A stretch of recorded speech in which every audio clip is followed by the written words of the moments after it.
Welcome to The Weekly. I'm Jeremy. I'm Chris. And this week on The Weekly, Cyberpunk 2077 board game at about $4 million already. And Faster Purple Worm Kill the book. Still mad about this, but okay, continue. Yes. Wharf Games. Mm-hmm. And we'll end with some more wacky discussion of AI usage in Dungeons and Dragons. And it just gets worse. So we'll see how that goes. All right. So here we go. So let's start out with a giant. So I thought this was over. I thought the, tons of plastic Ameritrash board game thing was over, but nope. We've got Go On Board, which is a Polish board game company that works directly with CD Projekt Red. They've done 2 Witcher board games, and now they're doing a Cyberpunk 2077 board game, and it's almost at $4 million. And it's a board game, and it's kind of, it's not innovative. It's the same kind of stuff you've seen before. You roll funny dice, and you can plug those into skills, and you're doing jobs and mission cards, and it's the same thing we've kind of seen. I mean, maybe there's some tightness of the and what you're mainly looking at too is not original mechanics, but how well they're simulating the game, the PC console game. So it's a cooperative scenario-based tactical combat game. We've already had the kind of skirmish game, the City Wars, the one that came out previously, which everything is kind of on weird hex bases, and it's not. So there's not going to be any real compatibility, and this is going to be all characters from the video game. It's not going to be generic runners or anything. It's going to be the 2 versions, the 2 genders of V, and then the all the characters from the story. So you're doing character building, deck building, crafting, and the interesting. Well, the thing that turns me off a bit, because they keep doing this, but their gimmick is real-time turns. And I saw that. Yeah, so real-time turns because you're using an app on a tablet or a phone. So the app is timing. There's an assistant app that's timing you. And then it's also the narrator for the story. It's probably giving you character voices and stuff. You know what this reminds me of? What? Those 1980s VCR board games, right? Like, I never actually had one, but I remember the commercials for it. And okay, the technology is obviously different.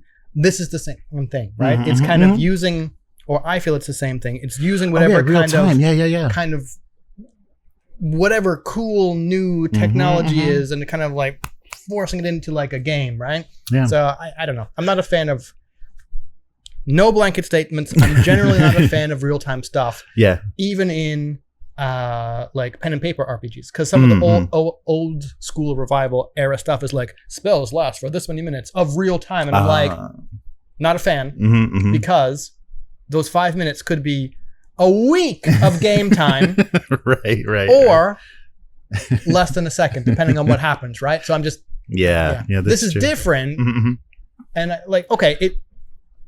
it could add tension, right? Okay, thinking about dread and keep things moving, right? And keep things moving, but I don't know. I think that comparison to the VHS games is accurate, because a lot of those, especially if it was like a trivia game or something, it was timed, because they would ask a question and then they give you like 10 seconds, like time's up, So you would have effects in that way. Yeah, so you've got a little hand of 4 cards from your personal deck, based on what character you're playing, and you're just running missions. You're getting missions from that bar in the game, and but the thing is, the missions are kind of generated, so that it's kind of randomly generated, so infinite recombinations of the thing, so it's never going to be the same thing. And there's also districts in the game, in Night City, and so certain things will be available during certain times according to the app. So it'll randomize things enough that hopefully it'll be interesting. But you're still like moving your board game mini into an area, and you're rolling dice and say, I've got 3 attacks and I need 4. I mean, I guess it it hit all the it hit all the check boxes to be a 4 million Kickstarter. Where I would be way more interested in this game if it was just like somehow they crammed all this replayability and narrative stuff into like a deck of 18 cards. Right. Oh yeah. But that's not going to make $4 million, right? Like you need the miniatures. 4 million people. You need the miniatures. You need the app. You need the board game. You need the likeness of the characters. You need it attached to a big IP like this. And honestly, I think like the general public, is obviously still not burned out on big IPs getting a game. Yeah. I mean, it's or doing well. 3 or 5 or whatever. Right. And I think the thing, people like the game, and the game is over. Like they did DLC for it, so there was another kind of little short campaign for it, but it's over. But people really like those characters and like the stories that we're telling. So the stories that were told. So if this narrative is anything like, because they're working with CD Projekt Red, so if it's anything like what was in the game, people do want to like keep that going, and the characters that died in the game and stuff, you can play them, they're alive again. So I think that narrative thing that people liked about the game, and the this being a narrative board game probably is part of the popularity, because I don't think the original, that's first published Skirmish game, did nearly as well as this. And these are the characters, these are licensed characters from the game, so people want their tiny their tiny Pan Ams and whatever. What you said made me think of a discussion we'd had when we were talking about Alien Romulus, where, okay, people don't want the story to end. And I think that's kind of a problem with modern stuff, where like, okay, Alien Romulus, like all the more recent Star Wars movies, all these things, like, they're not anything new, right? They're not moving the timeline forward. They're not advancing the story. They're playing in the decreasing little gaps between like the franchise. And maybe that's what is driving a charitable interpretation. Maybe that's what's driving these sales of board game. Like, cool, you played it, you want to play it again, you kind of don't want this thing to stop, so here it is again in a different form. I wonder what it's going to take to kind of move things forward, get people out of their nostalgia, and I guess just our generation has to be dead, and then people will move forward. And there'll be nostalgia for things that are weird and strange. It's funny. So the Gangs of Night City was the CMON game from last year, and I don't think it got anywhere near $4 million in its crowdfunding, and this is on Gamefound as well, so they're going to get a bigger piece of this. And I have the first Witcher game that they did, which is not the characters from the game, it's just like your generic Witchers. And the quality is great. They do a nice job. So and they shipped on time, and everything came well. So I think you can trust what they're doing. Although this game with stretch goals and everything does seem maybe to be getting away from them. They have so many. Well, now the cardboard is not getting away from them in levels of like Ogre. Right. I don't think anything can get that big and out of control. So like we talked about before the cast, so there's a Mass Effect board game which is similar to, if you enjoyed those games, you can play those characters and kind of combat based missions, and so we'll see. I guess it's not over. I really thought like the pandemic was going to be the end of these giant crowdfunders, but IPs are keeping it alive. Well, speaking of cashing in on IPs, Matthew Lillard's company. Who would have thought? Beadle Grimm is, of course, they're going to crowdfund it on Kickstarter, but they are going to release a Faster Purple Worm: Everybody Dies as a book. So what this book is going to be is the 15 one-shots that I don't know if they taped all of them, but I think some of the scenarios that they used for the streaming show, or not, it wasn't even streaming, it was like the ad supported whatever free channel stuff, that Amazon Freevee and Plex TV show called Faster Purple Worm Kill. So that was a release last year. I ended up finding it on my my Google TV thing, and it's a cute idea. It doesn't work well as a show, and I think it's going to work even less well as a book. Like what's the point of this? Like, are you really going to play these? So actor-director Matthew Lillard is putting all of this together. So he's turning his D&D comedy show into a book, and the idea is a total party kill for every single like one shot. So 15 one shots. And this is Lillard and Bill Rahor of Beadle Grimm. It's already on Kickstarter. It went live on September 3rd.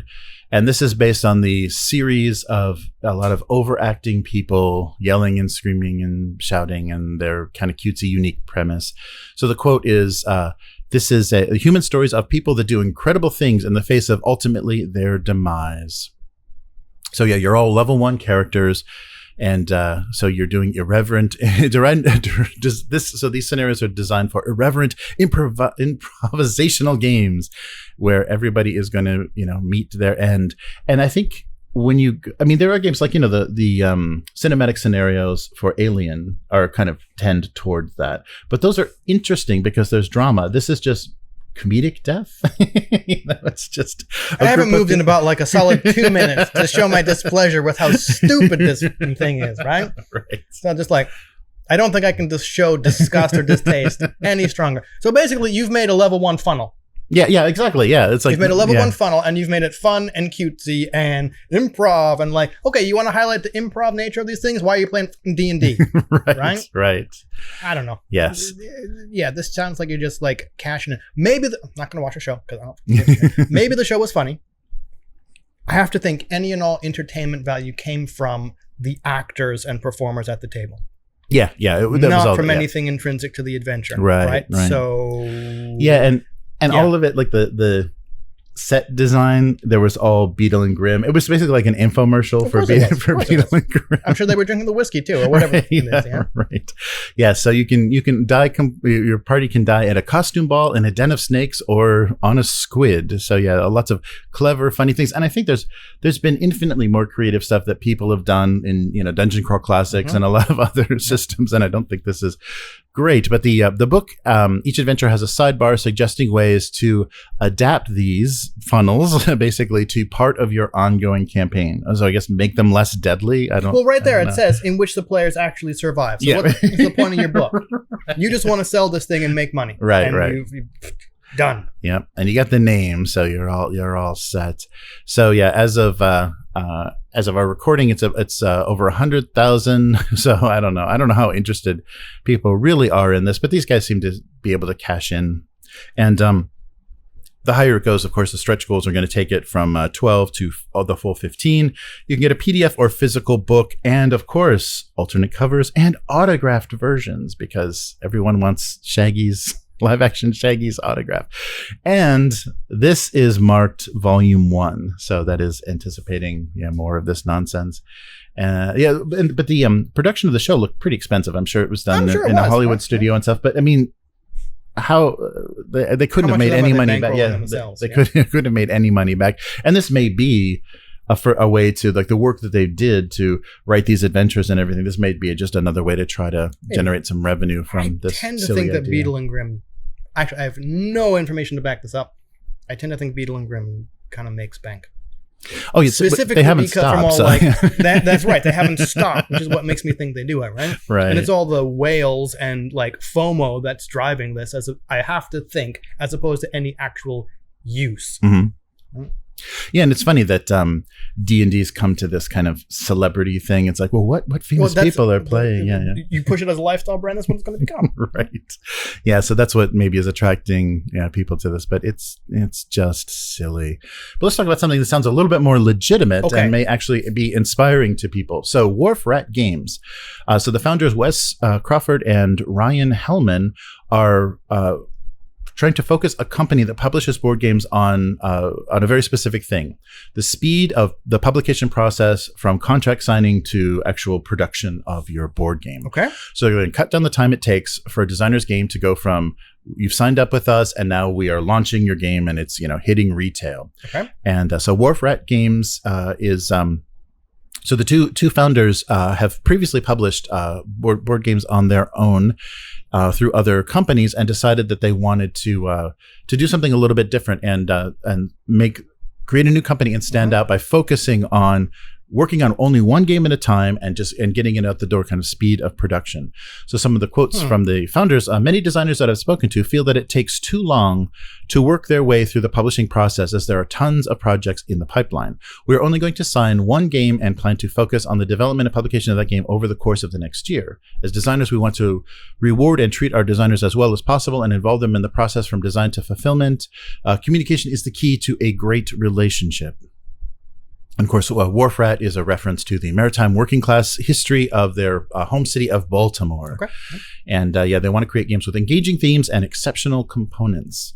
So Hellman says, I think Alex Knight's Land and Freedom is a good example of the type of medium difficulty game I'm hoping to sign. It is quick playing, fairly easy to pick up, but has a lot of meat on the bones. And Our Pursuit of John Wilkes Booth, which is published by a previous company, Blue Panther, would be another example. The gameplay is not very difficult, but a number of interactions of the cards and is staggering. And each turn presents a novel situation to face and maximize the capability with limited resources. So it sounds to me like emergent complexity. Yeah. Like each individual component, or the rules are fairly simple, but how they interact creates fun and engagement and sort of important and interesting choices. Okay. Right.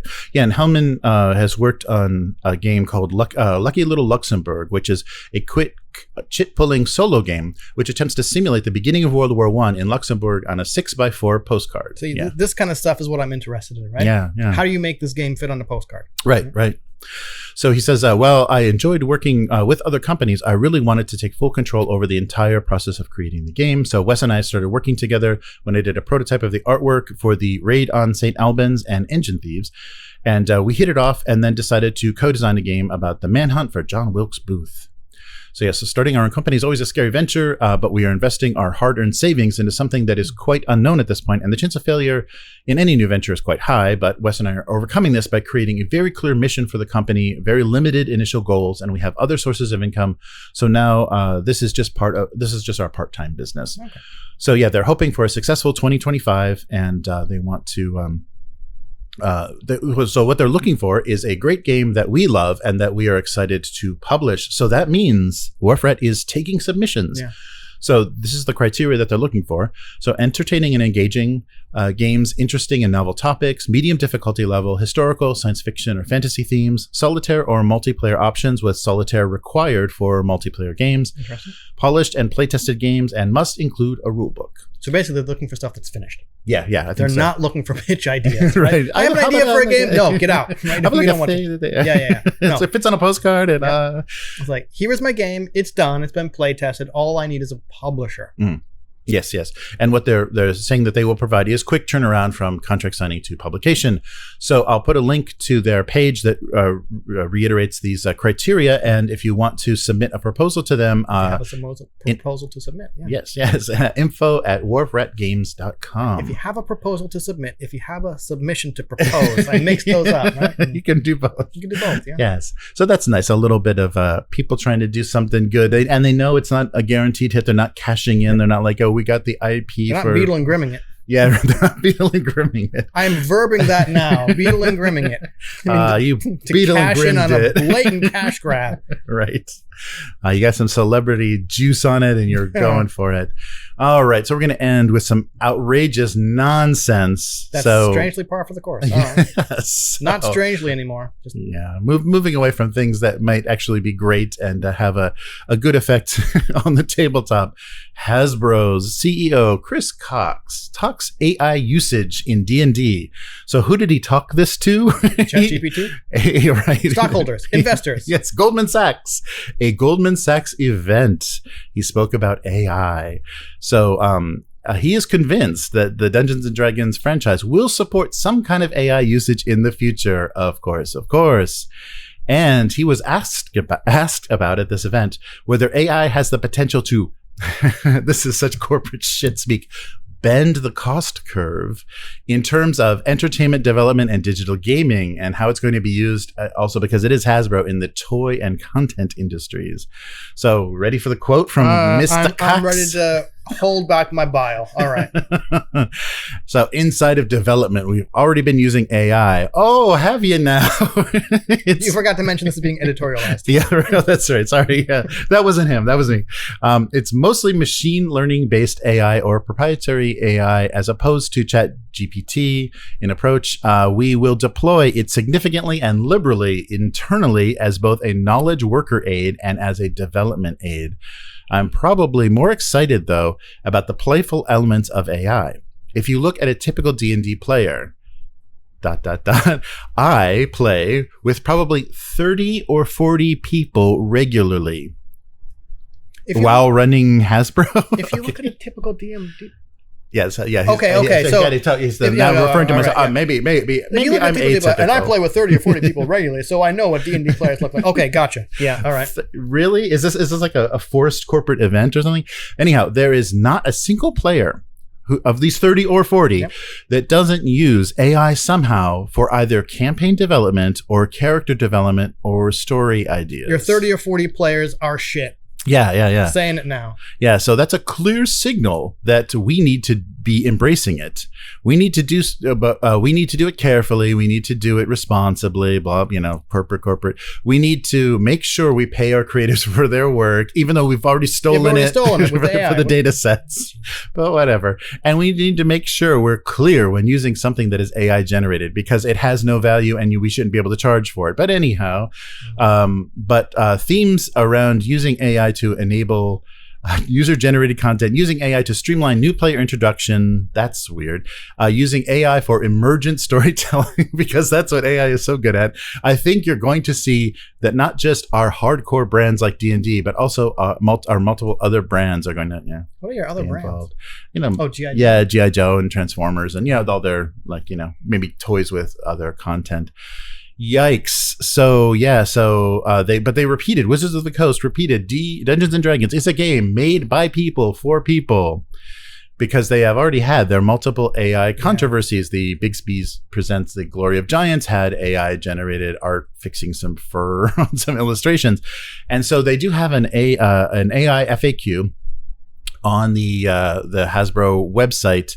And Hasbro has the vast portfolio of 1,900 plus brands. I guess that includes like every single board game and everything. Right? Yes. The two most important being Magic and D&D. Those are their two most cherished brands. But, even things like Trivial Pursuit, AI generated Trivial Pursuit. Yeah, jeez, that sounds great.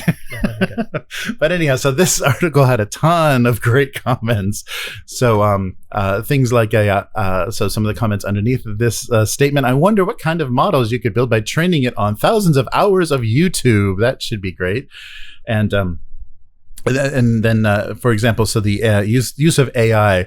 So, example, we have tens of thousands of monsters over all of the editions. So the next monster book, you can just write the prompt, give me a monster book with 350 random monsters stylized and configured in a 2024 D&D format, and not have to pay anybody to do that. Or, and somebody else said, wait, 30 to 40 players and they all use AI? You need to stop gaming with tech bros, dude. Yeah. Or like I said, it's like a forced corporate thing. Okay, everyone. Pull up your AI generated. Yeah, okay, everyone doing it? Yeah, okay, we all use AI. Yeah, because you mandated it. Yep. And so now we know, another comment, now we know what all those layoffs paid for, the implementation of AI. Yeah, and that number is a little staggering. 30 to what does this guy actually work? 30 to 40 players. Who the hell plays with 30 to 40 players unless you're just jumping on random? Maybe he watches Discord? Critical Role and counts out as playing. I don't know. Yeah, I guess he just sits all day on D&D Beyond and says, looking for group. So I took a look at the generative AI FAQ just out of curiosity, and some of the questions that they asked, generally, like, what are your policies? And they say, well, we have an artist handbook that we give to everybody that has a contract with us. It's not a public document, so they're not going to share. I've seen. They're pretty cool. Oh yeah. So they not going to reveal. So they're talking a lot in this FAQ about transparency, but also protecting their stuff whenever. Okay. So and things. Then they go on to talk about. So their core of their policy is Magic and D&D have been built on the innovation, ingenuity, and hard work of talented people who have sculpted these beautiful and creative games. So as such, we do require artists, writers, and creatives to contribute to the games. So we ask them to refrain from using AI generative tools to create final products for Magic. Keyword there's final. You're right. Yeah, it's going to. So what tools do you have in place to detect generative AI? So they always want to continue to have a human in the loop in their production. So they're going to start using artistry with a double E at the end, artistry, which is a suite of tools to detect AI. So the artistry human certification project was built to try to detect this, but we already know these tools aren't very successful, and they have to be like reverse engineered from specific like from Midjourney or something specific to actually work effectively. They just can't generally detect because it's it's kind of useless criteria. So they're saying that they're going to use that to prevent it from getting past them. How will you handle a situation where a piece of art that used generative AI isn't caught? And so they're going to run and rerun our tools, and any kind of public discourse that starts, that opens up about a piece, they'll make sure that they deal with. And why are you not being transparent about your AI use? Because we're corporate. Yeah, right. Shills. We're trying to be as transparent as possible. And this is an interesting. We're trying to be as transparent as possible, but not at the cost of people's privacy or livelihoods. So I guess they're not going to publicly say we rejected this piece of art because this artist tried to sneak AI past us. Is that what they're referring to, or just I can see that? Yeah, they don't want to. I mean, it sounds like they're just covering their butt, but I mean, one possibility could be, sorry, this person we worked with used AI, and then that person gets dogged up. But they're not. The thing that's strange about this whole FAQ is they're not real big on sharing artists' names. Like, they don't publish. No, credits, I think they're not big on sharing stuff. artists' names the same way GW isn't big on sharing their painters' names, so that they don't get burned after they treat them crappily, and then they have their own following, right? Right. Yes. So it just goes on to talk about how they're doing. So if there was one takeaway I should have from this FAQ, so tell me what the takeaway is, Watsy. What should it be? So they're saying human beings are fallible. Blanket statement right there.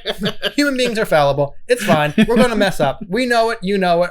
We put it out there. We're going to use that. Intentional. We may be intentionally fallible, but so whether it is the conglomerate of human beings like a company or a single human being like an artist, in the tension between perfection and transparency, perfection.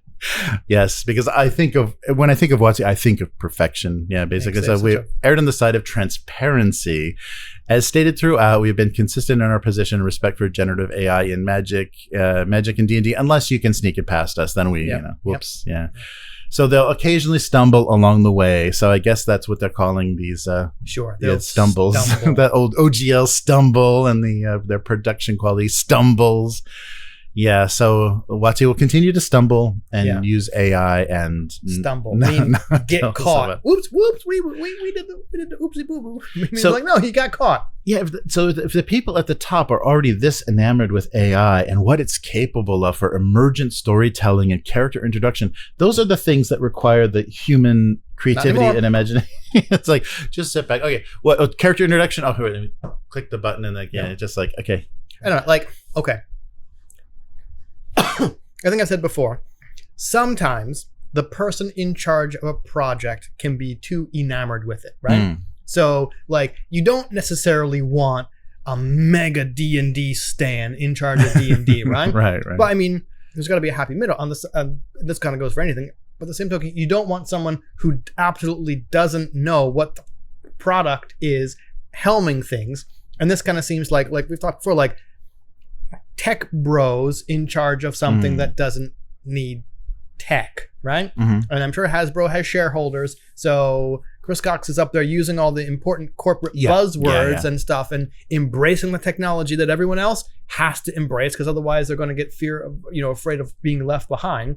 But at the same time, you have a product that's going, no, we don't want to use this stuff. Well, it's like, where are you going to rectify that?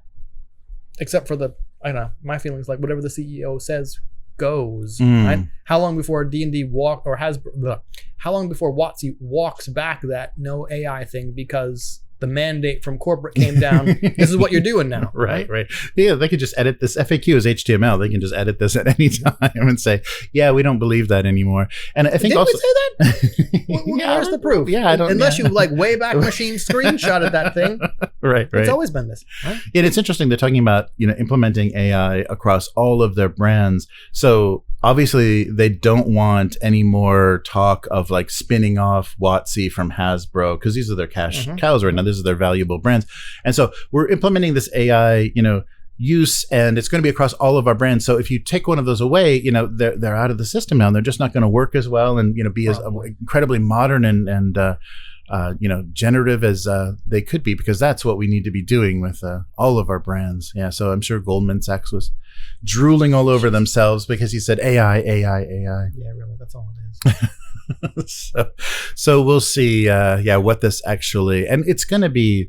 I think people are going to just like people kind of detect bullshit. Like the younger generation can detect bullshit and grooming people and creepy people and stuff online much more easily than maybe our generation could. I think we're all going to start being able to sniff out AI, generated news articles and images and stuff, and just be like, this has no value at all, and look for a different kind of authenticity. Like, look for human-made authenticity as opposed to, just within human-made stuff. Look for more, more well-made stuff. So we're easily, I think, going to be able to start filtering this stuff. So.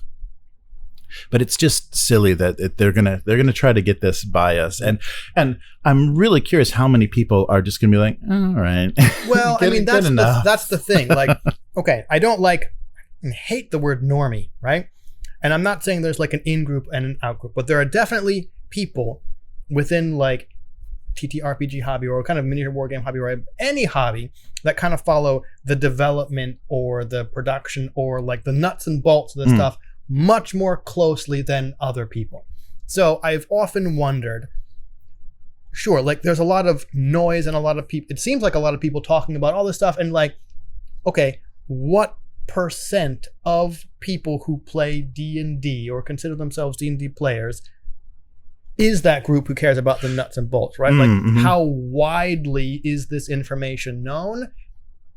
Do people who don't want to know how the sausage gets made or care about the sausage gets made, do they care? Or are they aware of it, and do they care?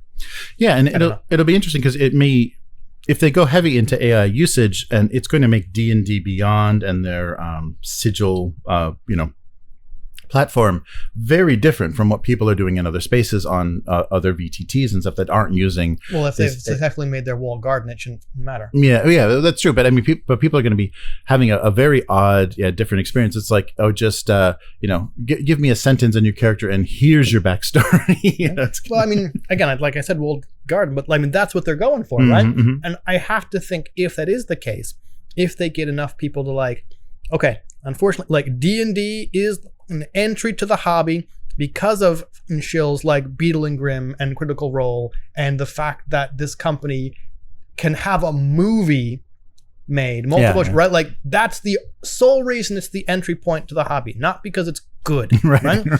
But because of all this, not notoriety, because of all this like presence, people are going to join. They're going to get stuck in the walled garden, and if they perchance do try something, right, they're going to be like, well, why doesn't it do that? Right? Like, this can if they build that user thing and like, oh, this is, I got to actually get okay. People won't actually be like that. But like, that's the thing. Like, oh, this is completely different. It's new. I feel like I have to do more work. I'm not like, I'm going back to D&D, right? This in no way, if they do it successfully, will harm them, because they'll just say, yeah, we've got you now. You're staying here. Keep giving us your money. Right. Are you going to want to think of a clever idea? You want to think what your character's going to say? No. We do that for you. Is this just going to make the OSR, kind of group more surly about what D&D has become and how they need to honestly, how could it not? Because where do OSR come from? Like, you're either already old, right. You're disillusioned with D&D, so how could you not be grumpy about it? I get some point, right? So it's just like that's what it attracts, right? After thing, right? So we'll see. So this wasn't great to not read. Not the best. Oh yeah, that's right. We needed the bumper out for every time we're talking about much worse than not the best. Hasbro. Yeah, it's and I can't believe so it must, if you do have any kind of love for the hobby as it originally was, created, it must be brutal to work at for D&D, under WotC now, because you're getting these mandates and directives, come from the top down that are just like, really, we're doing, oh my God, we're doing that? That's what we're doing? It must be like, I don't understand how you could, no, that's a bit harsh. I was going to say, I don't understand how you could love D&D and work for WotC or Hasbro in this kind of thing. What you have to do is like, you be a professional, and you say, my enjoyment, love of the game, it goes over here. The fact I need to eat and make a paycheck, that's what's doing it, right? Let's write those prompts, right? And then when you clock out, you can go, oh man, I feel right? Anyway. But are you gaming with 30 to 40 people? And jeez. Yeah. Because I think in previous statements before, he talked about how often he plays D&D, and I was like, he would have to, right? Wouldn't he? That's weird. But how often does he play Transformers and G.I. Joe? That's what I want to know. 30 to 40 times a week with 30 to 40 people, right? This is going to be the calling it out. This is going to be like the TTRPG sphere, 30 to 50 feral hogs. 30 to 40 D&D players. Right. There you go. Nice. Yeah, and that was something I think we mentioned. I think I just read it or just said it out loud in a previous week's podcast. But there was a weird thing in that D&D Direct where they kind of hinted at, this D&D Beyond and all the brands that Hasbro has, could Optimus Prime show up in the Forgotten Realms? Like they hinted it, and it's like, whoa, wait, what?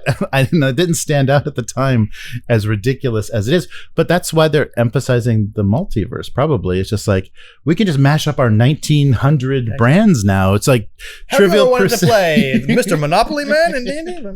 Right. Planescape versus Trivial Pursuit. Oh, it's gonna be so good. Yeah. What class all on a Monopoly board. Parcheesi pawn. Yeah, right.